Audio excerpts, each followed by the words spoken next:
जी sir, मिली है, क्या कहेंगे? देखिए, वक्फ अमेंडमेंट एक्ट बेहतरीन एक्ट है। प्रधानमंत्री नरेंद्र मोदी जी ने गरीब मुसलमानों के लिए, जो उनके दान देने वाले हैं, वक्फ करने वाले, उनकी जायदाद पे कब्जा न हो, इसके लिए एक अच्छा एक्ट लाया है। और अमित शाह जी ने ये भी कहा है कि कोई मस्जिद कमेटी, कब्रिस्तान कमेटी, दरगाह कमेटी कोई प्रभावित नहीं होगी, उसमें नॉन मुस्लिम नहीं होगा। लेकिन वक्फ को जो बॉडी है उसमें नॉन मुस्लिम मेंबर और कई पसमानदा मुस्लिम और महिला भी दो उसमें रहेगी। इसका जहां स्वागत करना चाहिए उस पर कुछ जो फैनेटिक लोग हैं उस पर बयानबाजी कर रहे हैं। और जिस तरह सिटीजनशिप अमेंडमेंट एक्ट में देश के खिलाफ, सरकार के खिलाफ शाहीन बाग कराया, हर जगह जगह धरने कराए, उसी तरह वो लोग इस पर कम्युनिटी को, कांग्रेस, ओवैसी और राजद, सपा, ये सब मिलकर भड़का रहे हैं। इंडी जो अलायंस था उसके लोग, और पूरे मुल्क का माहौल खराब कर रहे हैं। मैं कम्युनिटी के लोगों को पूरी जिम्मेदारी से कहना चाहता हूं कि इसमें आपको कोई दिक्कत आने वाली नहीं है, किसी को घबराने की जरूरत नहीं है। 1 इंच भी जमीन सरकार लेने वाली नहीं है, बल्कि कब्जे भी छूटेंगे। और जो 12,000 में 5 स्टार होटल को दे दिया, ऐसे कब्जे भी अब रहने वाले नहीं हैं, बल्कि वो भी न्याय संगत होंगे, तर्क संगत होंगे। डीजीपी से आप, लेकिन हम लोग इस बात को जब कह रहे हैं, इस पर सोशल मीडिया से लेकर और हमारे समर्थक के सामने भी कोई सऊदी अरब से फोन, गाली गलौज, धमकी, और 36 पेज का हमने डीजीपी साहब को, जो सोशल मीडिया पे हमारे खिलाफ कमेंट हुआ, वो आप लोगों को भी कॉपी मिली है, लेकिन डीजीपी साहब को दिया है कि ऐसे अनासर के खिलाफ कार्रवाई की जाए।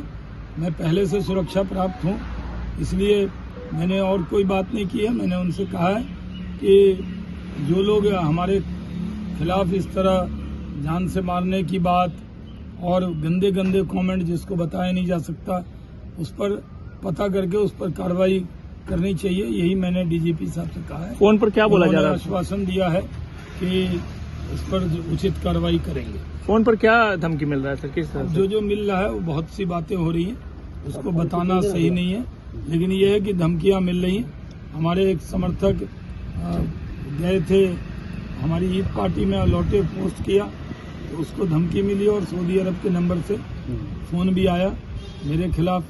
तो मुझे भी एक फोन आया था जिसमें भाषा बहुत खराब थी, तो उसका जिक्र मैं नहीं कर रहा, लेकिन जो सोशल मीडिया का पूरा स्क्रीनशॉट की कॉपी हमने डीजीपी साहब से दे दी है, क्योंकि मैं बिहार में ज़्यादा रहता हूं, इसलिए पटना के बिहार के डीजीपी से मिलकर सारी बात कर दी है।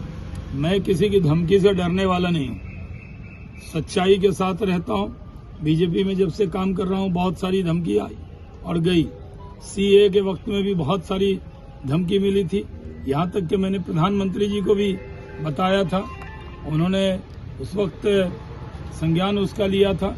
अभी सीए पर भी गुमराह कर रहे थे, और वक्फ अमेंडमेंट एक्ट पर भी पूरी तरह से कम्युनिटी को गुमराह कर रहे हैं। और हमारा काम है सच्ची बात कहना, सच्ची बात रखना।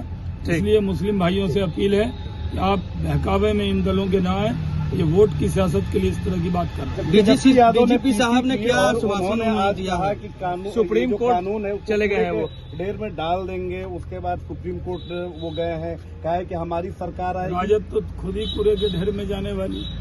इस चुनाव में इधर देख लीजिए, राजद को सीट भी 20-22 से ज्यादा आने वाली नहीं है, विपक्ष के नेता का दर्जा भी मिलने वाला नहीं है, और ये सेंट्रल का कानून है।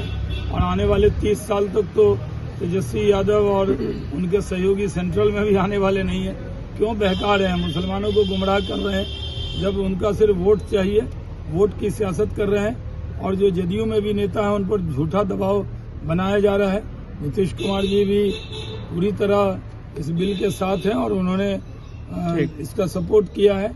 और जदयू के भी जो छोटे छोटे नेता हैं, जिनका नाम हम लोग नहीं जानते, जो गूगल करने पे भी नहीं मिलते हैं, वो अपने आप को बड़े नेता बनकर दे रहे हैं, जैसे वो त्याग पत्र दे रहे हैं। बड़े पम्पम बाबू हैं, बड़े त्याग पत्र दे रहे हैं। कौन पूछ रहा है उनको?